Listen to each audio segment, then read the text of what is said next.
കളമശ്ശേരിയിൽ ചൂടേറിയ രാഷ്ട്രീയ ചർച്ച നടന്നുകൊണ്ടിരിക്കുകയാണ്. നാളെ അറിയാം ആരാണ് ഭാഗ്യവാൻ. ഞാനിപ്പോൾ നിൽക്കുന്നത് കളമശ്ശേരി നഗരസഭയിലെ 38-ാം വാർഡിൽ. ഇതാണ് കെ വി പ്രശാന്ത്, 38-ാം വാർഡിലെ കൗൺസിലറാണ്. അദ്ദേഹം നടപ്പിലാക്കിയിട്ടുള്ള വികസനത്തെക്കുറിച്ച് നമ്മളോട് പറയുന്നതാണ്. ആദ്യം തന്നെ ഞാനിവിടുത്തെ 38-ാം വാർഡ് നിവാസികൾ, ജനങ്ങൾ, നല്ലവരായ നാട്ടുകാരോട് ഒരു നന്ദി പറയട്ടെ. കാരണം ഈ 5 വർഷക്കാലവും നിങ്ങളെ സഹിച്ചു കഴിഞ്ഞല്ലേ? എന്നെ സഹിച്ചു കഴിഞ്ഞല്ല, ഞങ്ങളൊരു കുടുംബം പോലെയാണ് ഈ 38-ാം വാർഡിലെ എല്ലാവരുമായിട്ട്. ഓരോരുത്തരും വ്യക്തിപരമായിട്ട് അടുത്ത് കൊണ്ട് നിന്നുകൊണ്ട് തന്നെയാണ് പ്രവർത്തിച്ചേക്കണത്. എല്ലാവർക്കും വേണ്ടുന്ന കാര്യങ്ങൾ ഓരോ പ്രദേശത്തും, ഇപ്പോൾ പടിഞ്ഞാറേ കൊല്ലം പറമ്പ്, കണ്ണിക്കണ്ടം, മുണ്ടക്കത്താഴം, സ്കൂൾ പറമ്പ്, വലിയ പറമ്പ്, അങ്ങനെയുള്ള ഒരു പ്രദേശം മുഴുവനും ചേരുന്ന ഒരു വലിയൊരു വാർഡ് തന്നെ. എല്ലായിടത്തും വികസനം എത്തിക്കാൻ എല്ലാ ഭാഗത്തേക്കും നമുക്ക് ഈ വാർഡ് സഭയിൽ പറയുന്നതും അല്ലാതെ ജനങ്ങൾ പറയുന്നതുമായ കാര്യങ്ങൾ ഞങ്ങൾ ജനകീയപരമായിട്ട് തന്നെ ഒത്തൊരുമിച്ച് കൊണ്ട് പ്രവർത്തിക്കാനായിട്ട് സാധിച്ചു. അതിനകത്ത് ജനങ്ങളുടെ പങ്കാളിത്തം നല്ല രീതിയിൽ എന്നോട് ഉണ്ടായിരുന്നു. ഈ 38-ാം വാർഡ് എല്ലാ പ്രിയപ്പെട്ടവർക്കും ഞാൻ നന്ദി പറയാണ്. നല്ല രീതിയിൽ എന്നോടും ഞാൻ അങ്ങോട്ടും സഹകരിച്ചാണ് ഇന്ന് വരെ. ആർക്കും ഒരു പരാതിയില്ല അല്ലേ? 100% നമുക്ക് പറയാൻ പറ്റില്ല. മനുഷ്യനല്ലേ.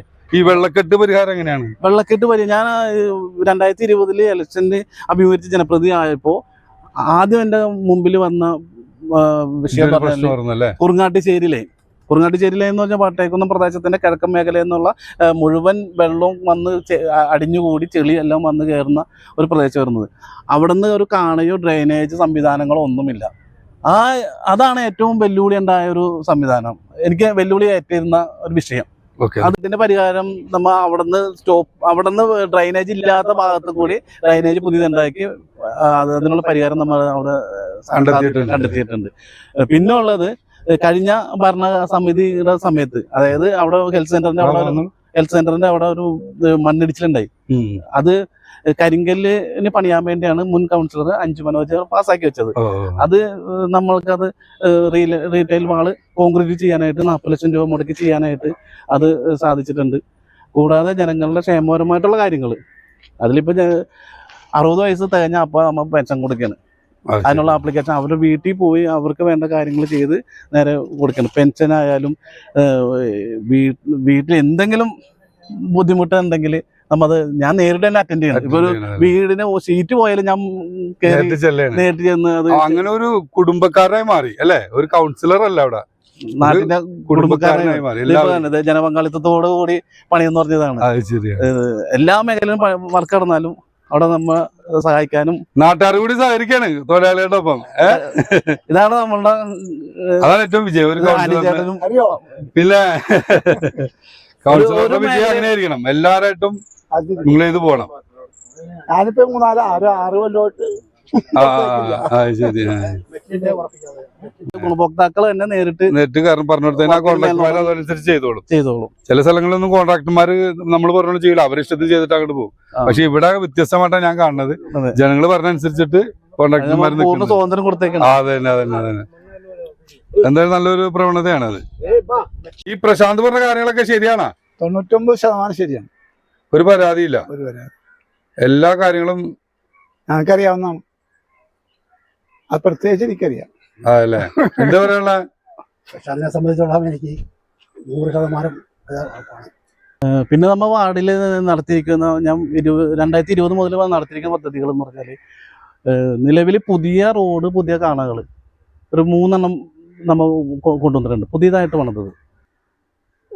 ഇനിയിപ്പോൾ അതിനകത്ത് വന്നേക്കാൻ ചെയ്യാൻ പറ്റാത്തൊരു രീതി എന്ന് പറഞ്ഞാൽ പടിഞ്ഞാറേ കൊല്ലം പറമ്പ് റോഡിൽ കാണ ചെയ്യാനായിട്ട് അതിനാ ഭൂമിയുടെ കിടപ്പിനനുസരിച്ചിട്ട് നമുക്ക് ചെയ്യാൻ പറ്റിയിട്ടില്ല. അത് ഈ പ്രാവശ്യം വിദഗ്ധമായിട്ട് എഞ്ചിനീയറെ കൊണ്ടുവന്ന് കാണിച്ചിട്ട് അതിപ്പോ ചെറിയൊരു, നമ്മൾ ശാസ്ത്രീയപരമായിട്ട് തന്നെയാണ് എല്ലാം ചെയ്യുന്നത് അല്ലെ? കൃത്യമായിട്ട് ഒരു വെള്ളക്കെട്ട് ഇല്ലാതിരിക്കാനായിട്ട്. പല സ്ഥലങ്ങളിലും അശാസ്ത്രീയമായിട്ടുള്ള നിർമ്മാണങ്ങളാണ്, അതുകൊണ്ടാണ് പിന്നീടും വെള്ളക്കെട്ടും കാര്യങ്ങൾ. ഇവിടെ വളരെ ശാസ്ത്രീയമായിട്ടാണ് എല്ലാം. തീർച്ചയായിട്ടും അത് ഞാൻ നേരത്തെ സൂചിപ്പിച്ച പോലെ അതാത് പ്രദേശങ്ങളിലെ ആളുകളുടെ അപ്പൊ അവർക്ക് അതിന്റെ ബുദ്ധിമുട്ടുകൾ മനസ്സിലാവും. അപ്പൊ അതനുസരിച്ചുള്ള നിർമ്മാണം അവിടെ നടക്കും. അതാണ് യഥാർത്ഥത്തിൽ വേണ്ടത്. അവര് പറയണേണ് ഇപ്പൊ ഞങ്ങളുടെ വരുന്ന വെള്ളം ഈ രീതിയിൽ പോയാലേ നടക്കുന്നത്. എന്നെ സംബന്ധിച്ച് ഇട്ട് കൊടുത്തേക്കാണ്. നിങ്ങൾ എന്താ ചെയ്തോ? ഇതിന്റെ ഗുണഭോക്താക്കൾ ആരാണോ അവരുടെ അഭിപ്രായത്തിലാണ് എല്ലാ പ്രവർത്തനങ്ങളും അതിലാണ് കൂടുതൽ ശ്രദ്ധ കൊടുത്തിരിക്കുന്നത്. 38ാം വാർഡിലെ 16ാം നമ്പർ അംഗൻവാടിയിലെ ടീച്ചറാണ് ഞാൻ. ഞങ്ങളുടെ എല്ലാ അംഗൻവാടി പ്രവർത്തനങ്ങളിലും സജീവമായി പങ്കുകൊള്ളുകയും അതിൽ ഞങ്ങൾ വിളിച്ചാൽ എല്ലാ കാര്യങ്ങളിലും മുൻകൈയെടുത്ത് എല്ലാം ചെയ്തു തരുന്ന ഒരു കൗൺസിലറാണ് ഞങ്ങളുടെ. അതിലുപരി ഞങ്ങളുടെ അംഗൻവാടി പ്രവർത്തനത്തെക്കാൾ ഭയങ്കര ഒരു സന്തോഷമായ സമയമാണെന്ന് ഈ പറയുന്നത്. കാരണം ഞങ്ങൾ വർഷങ്ങളായി ഞങ്ങൾ അംഗൻവാടിക്ക് വേണ്ടി സ്ഥലത്തിന് ശ്രമിച്ചുകൊണ്ടിരിക്കുകയായിരുന്നു. ഇതുവരെ ആയിട്ടുണ്ടായില്ലായിരുന്നു. അതിനുവേണ്ടി പ്രയത്നിച്ച് ഞങ്ങൾക്ക് അംഗൻവാടി സ്വന്തം കെട്ടിടത്തിനുള്ള സ്ഥലം വാങ്ങിത്തരാനുള്ള കടമ്പ കടന്നു ഞങ്ങളെ അതിൽ നിന്നും ഒരു ഉയർത്തി എണീറ്റിരിച്ചത് ഞങ്ങളുടെ കൗൺസിലറായ പ്രശാന്ത്.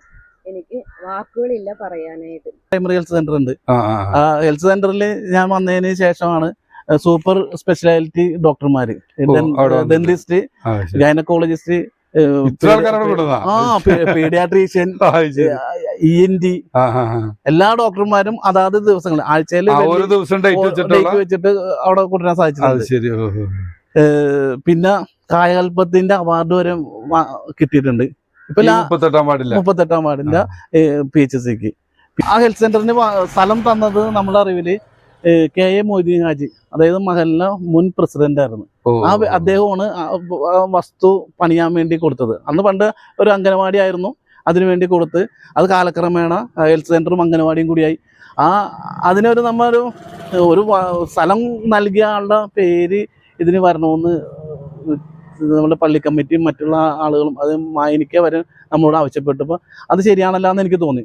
കാരണം ഒരു ആളൊരു സ്ഥലം കൊടുത്ത് സൗജന്യമായിട്ട് കൊടുത്ത അദ്ദേഹത്തിന്റെ പേര് സ്മരണയ്ക്ക് അത് വേണമെന്നുള്ളൊരു ഇതുകൊണ്ട് കൗൺസിൽ പാസ്സാക്കി ലീഗൽ ഒപ്പീനിയൻ എടുത്ത് ഇപ്പൊ അത് KA Moideen Haji memorial Vattekunnu PHC പേര് നൽകിയിട്ടുണ്ട്. ഒരു 4000 ഒരു മാസത്തിൽ 4000-ഓളം ബ്ലഡ് ടെസ്റ്റിംഗ് നടക്കുന്നുണ്ട്. ലാബ് ഉണ്ട് കേട്ടോ, ഞാൻ പറഞ്ഞില്ല, ലാബും കൂടി ഉണ്ട്. 4000-ഓളം ബ്ലഡ് ടെസ്റ്റ് നടത്തുന്നുണ്ട്. ഒരു ദിവസം 100-ൽ കൂടുതൽ രോഗികൾ വരുന്നുണ്ട്. അപ്പൊ ഇപ്പൊ കിരൺ ഡോക്ടറാണ് നിൽക്കുന്നത്. ആ ഡോക്ടറിനെ കൊണ്ട് പറ്റാത്തതുകൊണ്ട് നമ്മുടെ നഗരസഭയിൽ പറഞ്ഞ് ജമാലിക്കും സീമാക്കറിന് നമ്മുടെ ബഹുമാനപ്പെട്ട ചെയർപേഴ്സൺ സീമാക്കറിനും എല്ലാവരും കൂടി മുൻകൈ എടുത്തിട്ട് നമുക്കൊരു ഡോക്ടർക്ക് ശമ്പളം കൊടുക്കാനുള്ള ഫണ്ട് ഇപ്പൊ അനുവദിച്ചിട്ടുണ്ട്.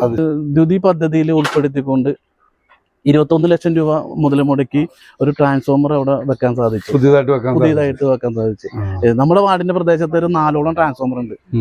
അതെല്ലാം അപ്ഗ്രേഡ് ചെയ്ത് 80-ൽ നിന്ന് 160 kW വാട്ടിലെ ട്രാൻസ്ഫോമർ ആക്കി. നിലവിൽ സൗപർണിക ഫ്ലാറ്റിന്റെ അവിടെ ഒരു ട്രാൻസ്ഫോമറും കുറുങ്ങാട്ടിശ്ശേരി ലൈനിലൊരു ട്രാൻസ്ഫോമറും അനുവദിച്ചിട്ടുണ്ട്. ഇപ്പൊ മുഖ്യമന്ത്രിയുടെ പുനരുദ്ധാരണ ഫണ്ട് അത് ഞാനൊന്ന് കേട്ടോളൂ സംഭവം കൊടുക്കേണ്ടത്. അപ്പൊ തന്നെ അത് ഇടപെടല് നടത്തി നമ്മുടെ ഈ പടിഞ്ഞാറൻ മേഖലയിലേക്ക് 30 ലക്ഷം രൂപ കൊണ്ടുവന്ന് വിനോബാജി റോഡ് റെഡിയാക്കി എടുത്തിട്ടുണ്ട്. അത് P. രാജീവ് അവർകളാണ് അത് നൽകുന്നത്. അതുവരെ നമ്മ മേടിച്ച് സ്പില്ലോറില്ലാതെ തരുന്ന ഫണ്ട് അത് പൂർത്തീകരിച്ച് ചെയ്തിട്ടുണ്ട്. പങ്കമേനോ ലൈനില് ഒരു വസ്തു കിട്ടാനായിട്ട് റെഡിയാക്കി അതിന്റെ പേപ്പർ വർക്കും ലീഗലും വാല്യുവേഷൻ എല്ലാം കഴിഞ്ഞ് 17 ലക്ഷം രൂപ പാസ്സാക്കിയിട്ടുണ്ട്. അത് ഇപ്പൊ നാളെ മറ്റന്നാളെ JD ഓഫീസിൽ നിന്ന് വന്ന് കണ്ടു കഴിഞ്ഞാൽ രജിസ്ട്രേഷൻ അതൊരു അവിടം വരെ എത്തിച്ചിട്ടുണ്ട്. അതൊരു 5-6 മാസം മുമ്പായിരുന്നു നമുക്ക് കിട്ടിയായിരുന്നെങ്കിൽ സ്ഥലവും വാങ്ങി കെട്ടിടവും പണിയായിരുന്നു. കുടിവെള്ള പ്രശ്നങ്ങൾ എല്ലാ മുക്കിലും മൂലക്കിലേക്കും വാട്ടർ അതോറിറ്റിയുടെ പൈപ്പ് വലിക്കാനും എല്ലായിടത്തും ഹൈമാസ് ലൈറ്റുകൾ LED-കൾ 2 ഹൈമാസ് ലൈറ്റും LED-കൾ 120ഓളം LED ലൈറ്റുകളും പഴയ ട്യൂബ് മാറ്റി LED ലൈറ്റുകളും അത്യാവശ്യം വേണ്ടുന്നിടത്തേക്കുള്ള ലൈൻ വലിക്കുന്നതിനും മാലിന്യ വിഷയങ്ങൾ തീർക്കാനായിട്ട് വർഷാവർഷങ്ങളിലുള്ള ക്ലീനിങ്ങും കാര്യങ്ങളും ചെയ്യുന്നതിനും വെള്ളക്കെട്ട് പരിഹരിക്കാനായിട്ടുള്ള സകല നടപടികളും ഒരു മനുഷ്യന്റെ അല്ലെങ്കിൽ ഒരു സമൂഹത്തിന്റെ അടിസ്ഥാന സൗകര്യങ്ങൾ മെച്ചപ്പെടുത്താനും അത് നിലനിർത്തി കൊണ്ടുപോകാനുള്ള എല്ലാ സംവിധാനങ്ങളും നമ്മളത് ഉപകാരപ്പെടുത്തിയെന്നും ജനങ്ങളിലേക്ക് എത്തിക്കാൻ സാധിച്ചു ഈ 5 വർഷം കൊണ്ട് എനിക്ക്.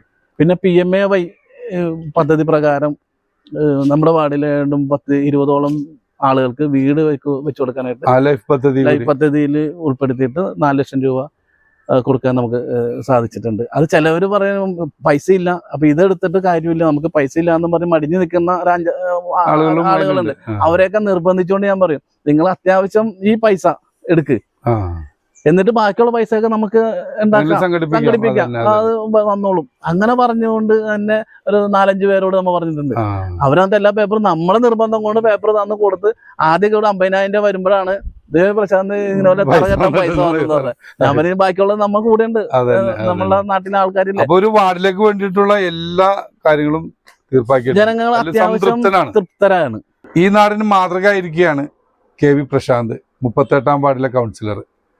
അപ്പോൾ പറഞ്ഞ കാര്യങ്ങളെല്ലാം ഞാനൊന്ന് പരിശോധിക്കുന്നുണ്ട്, പറഞ്ഞതൊക്കെ നുണയുണ്ടോന്ന് ഇവിടുത്തെ നാട്ടുകാരോട് ചോദിക്കുന്നുണ്ട്. അപ്പോൾ എന്തായാലും നല്ലൊരു ദിവസമാകട്ടെ, വരും ദിവസങ്ങളിലും അതുപോലെ തന്നെ ഇനിയും കൗൺസിലറായിട്ട് തുടരട്ടെ എന്ന് ആശംസിക്കുകയാണ് എനിക്ക് പറയാൻ പറ്റുള്ളൂ. ബാക്കി നിങ്ങളുടെ പാർട്ടി പോലെയാണ്, നറുക്കെടുപ്പ് പോലെയാണ് ബാക്കി കാര്യങ്ങൾ.